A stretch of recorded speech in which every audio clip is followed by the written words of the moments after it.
Bonjour Michel Dunant. Bonjour. Merci d'avoir accepté cette petite interview autour de la poésie. Nous sommes au Festival de la Poésie de Sète, version 2022. Vous êtes poète invité. J'étais enseignant dans l'école primaire. J'ai beaucoup fait pour la poésie et surtout pour la poésie dite. Et je suis très heureux actuellement que la lecture à voix haute revienne à la mode. On pensait que j'étais un peu un retardé parce que je militais pour la lecture à voix haute et j'avais un collègue qui me disait mais on ne lit plus à haute voix. Et maintenant ça revient à la mode, émission La Grande Librairie, des concours de lecture à voix haute. Donc j'ai beaucoup fait dans mon métier pour la lecture à voix haute, pour la poésie. Et voilà, là je suis satisfait. Pour le reste, je ne sais pas si j'étais un bon enseignant. Un contact assez difficile avec les élèves, avec les parents, les directeurs, etc. Vous voyez, j'ai toujours de la difficulté à parler de moi, de ma poésie. Et c'est peut-être pour ça que j'écris de la poésie. Pour aller vers moi. En fait, je ne me vois pas. Je ne me vois pas. Je ne sais pas ce que c'est que la poésie. Je dis quelque part, qui suis-je ? Donc, oui, difficulté de parler de soi. Je vais vous dire un texte qui montre la difficulté de parler de soi-même, de se voir. Est-ce que je suis d'abord? Je ne sais pas trop. Et ça vient de toute cette expérience de mon père. Vous voyez, quand on est dans un train de déportation, le voyage dure 9 jours, on ne sait plus trop qui on est. D'ailleurs, on devient un numéro. Il n'y avait pas de numéros tatoués sur les bras dans les camps de représailles, mais il y avait des matricules. Ça vous dit que j'ai beaucoup de difficultés à me voir et à parler de moi. Qui suis-je? Est-ce que je suis français, juif, russe ou qui? Quoi? Qui suis-je? Est-ce que je suis? Et les poésies chez les enfants, c'est comment? Moi, j'ai été un adorateur de Cadou. Je me suis dit, il était un style, comme on dit, et à la fois bon poète. Donc, je vais faire pareil. En plus, je serais bien allé en fac, mais l'atmosphère était très, très spéciale à cette époque-là, mai 68, etc. Il y avait de la bagarre, sans parler du bizutage. Donc, voilà. Je suis resté au ras des pâquerettes. C'était plus facile d'asseoir mon autorité avec des enfants. Et puis moi retrouver l'esprit d'enfance, être proche de l'enfance, c'est pour moi important. Pas de gaminerie, mais l'esprit d'enfant, le côté émerveillé, voilà, être dans l'instant. Vous avez commencé à écrire quand? Moi, je suis d'abord un récitant. Le souvenir le plus ancien que j'ai par rapport à la poésie, c'est ça. C'est un souvenir, pas de l'écrire, mais du dire en CE2 sur une estrade. Je crois que c'est ça ma vocation première. Alors j'ai commencé à écrire de la prose un peu sérieusement, plus ou moins sérieusement vers 17 ans. Et la poésie par la suite, mais des recueils qui ont été détruits. C'est seulement en 1989 que j'ai confié mon premier recueil, Dernière nouvelle de la nuit, à Luc Vidal, qui est présent sur ce festival. Le recueil a été réédité dernièrement, mais beaucoup de poèmes ont été supprimés. Le nouveau livre, là, est plus court. J'ai supprimé certains textes. Les auteurs qui vous ont marqué ou inspiré? Il y en a beaucoup. Pour les poètes étrangers, je dirais Nazım Hikmet, un grand poète turc c'est aussi un poète qui a vécu l'enfermement et c'est quelque chose qui me touche beaucoup, l'enfermement. Par exemple, j'ai beaucoup écrit autour de la peinture de Vincent van Gogh. Pablo Neruda, les poètes de la fraternité me touchent toujours, les poètes engagés me touchent. Yanis Ritsos, pour les poètes français, des gens comme Cadou, Éluard, voilà. Alain Borne.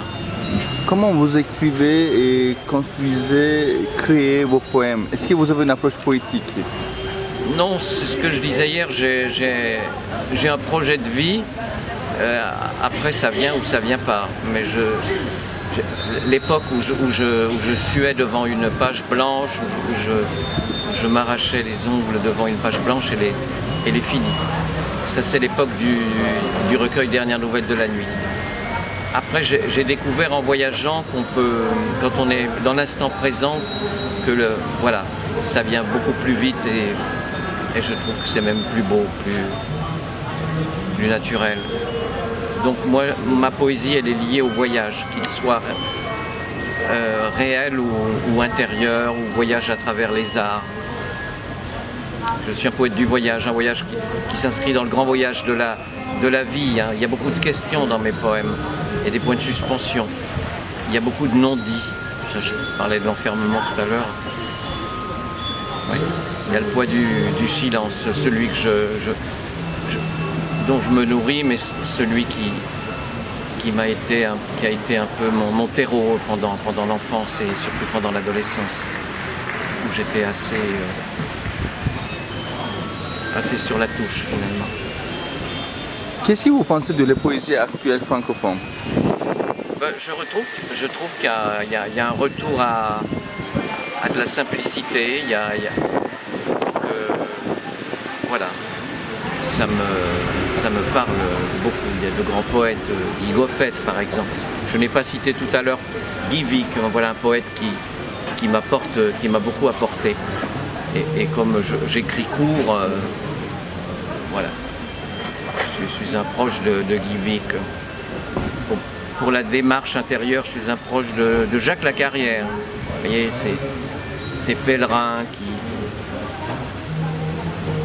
du style Lacarrière, Nicolas Bouvier, prosateur mais poète aussi. La traduction. Oui, moi, beaucoup de textes ont été traduits, hein, en turc notamment par Cengiz, hein, c'est comme ça qu'on prononce. Metin Cengiz. Voilà, Metin. Il y a une anthologie ici qui vient de Aytekin paraître. Karacaban. Voilà. Oui. Mais des traductions en grec. Demain, j'apporterai un livre d'artiste à Franck. Je ne sais plus quel est Merger, je crois. Traduction en persan, en allemand, en anglais. Voilà, il y a eu une douzaine de traductions sérieuses. Oui. Ça, j'aime beaucoup. Tout ce qui est lien, tout ce qui est passerelle, tout ce qui est pont entre le texte originel et le texte traduit, entre la peinture et la musique, et la poésie. Voilà. Créer des ponts. Dernièrement, j'écris ceci: l'enseignement par les ponts, sinon rien. Voilà. La poésie est un besoin, une nécessité pour les autres, pour les gens. Oui, pour moi, c'est une nécessité, mais le jour où je commencerai à me répéter, j'arrêterai, parce qu'il faut que la qualité soit au rendez-vous. Oui, il y a beaucoup de poètes actuellement, mais personnellement, j'essaye toujours, puisque j'ai ouvert une maison de la poésie, que l'on tire vers le haut. Voilà, on n'est pas toujours bien vu en tirant vers le haut, mais moi c'est l'une de mes tâches. Vous étiez au marché de poésie aussi, je crois. Vous fréquentez très souvent. Vos impressions, non? Moi, je suis un solitaire habité, comme je l'écris dans mon dernier livre, mais il est indispensable de retrouver les amis poètes, évidemment le lien avec les éditeurs qui nous aident et que nous devons aider. Je ne l'ai pas dit hier. Le poète doit aider l'éditeur, donc pour ça c'est important le marché de la poésie. Et puis ici, c'est plus qu'important, c'est un grand coup de pouce pour les poètes, plus qu'un coup de pouce. C'est une chance, il faut la saisir. Festival de Sète. 7, ouais. Je suis fier d'être ici, je dois le dire, et je remercie toute l'équipe du festival et sa directrice. Merci beaucoup. Fenêtre écrite, c'est un hommage à Matisse. Tanger, le port des Gringoles. Un peu de temps se mêle à l'avalanche ordonnée des maisons à cours carrés, des rues sans issue, des jardins, minarets, des palmiers biscornus d'un bleu presque indigo. Mais ce n'est qu'aujourd'hui que je le vois, de manière absolument frappante. Il s'agit d'un gros morceau d'1 heure ou 2. Je dois avoir alors 25 ou 26 ans. Je n'ai pas encore inventé la mort. Annecy, 4 février 2001. Quand je ne pars pas, je voyage encore. Un livre à la main, des yeux de partout, je parcours le monde, quelque univers. Je m'endors en recomptant, grains de sable, îles, étoiles. Donc on peut parler les mêmes. Voilà. Humblement, je dirais que je suis aussi un poète engagé. Je suis à la tête je suis président d'une association de mémoire, ceux de Ravarouska et leurs descendants. Mon père était à Ravarouska. Qu'est-ce que c'est que ce camp de Ravarouska? Ce n'est pas un camp d'extermination, ce n'est pas un camp de concentration, ce n'est pas un camp de transit comme Compiègne, c'est un camp de représailles, un camp de redressement, un camp disciplinaire destiné aux prisonniers de guerre évadés. Hein, leur donner une bonne leçon, s'évader n'est plus un sport. Voilà. Mais mon engagement d'une manière générale, c'est un engagement pour la liberté. Tout ce qui touche à la liberté, tout ce qui écorne la liberté me concerne et m'affecte. Je vais lire un texte. C'est pour ça que j'ai parlé tout à l'heure de Rizos, Hikmet, voilà, parce que il y a de la modestie et il y a de l'engagement, ça me convient beaucoup, pour être fraternel. Tchad, Cameroun, Nigeria, Niger. On ne sait pas qui est qui. Poissons humains multicolores. Ils se sont tous retrouvés là, le temps d'un grand marché dans un filet commun. Le spectacle est total, idyllique, abolition des frontières. On achète, on vend, poignée de main, salut, on parle. Rendez-vous sur le lac Tchad, Kofia, 26 décembre 2006. Plus fort au niveau de...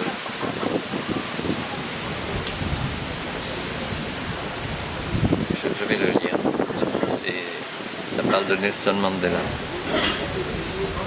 Il a scié tant de barreaux. On aimerait pouvoir les compter, mais le nombre est trop grand, trop élevé. Des milliers, des millions. Rien n'a bougé, la cellule est intacte. Un regard, un baiser, le gardien vocifère. Il faut savoir galoper, la foule attend. Prison de Nelson Mandela, Robben Island, le Cap. Voilà, à propos de ma vocation. Ça remonte à la nuit des temps, je dirais. Ne pas penser, quel don. Je veux aimer, rien d'autre. Brûler, rien d'autre. Je suis entré en religion très tôt, bien avant de voir le jour. La nuit brillait comme un soleil. On est poète, il faut s'y faire. Écart. Je revois souvent ma copie de voyageur. La poésie consiste à sortir des rails, des chemins, des sentiers, des tracés. Pas à les suivre aveuglément jusqu'au bout du monde ou non. Je cherche à me ressembler. Je cultive aussi le caillou, le ravin. Explorateur du monde, mais explorateur de soi-même aussi. Donc tout ce qui touche à la psychanalyse m'a toujours beaucoup intéressé. On rebâtit. C'est plutôt cela qui se passe. On rebâtit sa vie depuis le premier jour, le premier cri. L'art d'aimer reste introuvable. On continue de creuser, de chercher, sans perdre espoir. 3 chemins, fauchés dans leur élan, tranchés net. 3 chemins, sans issue, sans lendemain.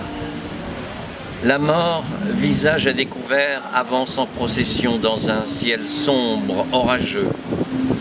Tableau sonore, on entend les corbeaux, le blé gémit, corps souffrant, flagellé. Vincent van Gogh, Chant de blé au corbeau, Auvers-sur-Oise, juillet 1890. J'ai ouvert il y a une douzaine d'années une maison de la poésie à Annecy. C'est un lieu de consultation pour la poésie. C'est aussi un lieu où les poètes viennent dire des textes entourés de musiciens ou non. Voilà, on y trouve aussi, il y a des expositions. Et sinon, je suis animateur d'une revue, la revue Coup de Soleil, qui a été parrainée par Jean-Vincent Verdonnet. Et c'est la 39e année d'existence. Voilà. Il y a eu pas mal de numéros spéciaux consacrés à Lucien Becker, par exemple, Ferruccio Brugnaro, le poète italien, etc. Michel Manol, Luc Bérimont. Je suis assez proche des poètes de Rochefort. Voilà. Je me bats sur plusieurs fronts. Maison de la poésie, revue Coup de Soleil, mon écriture et puis les récitals. Le dire, voilà. Merci. Merci.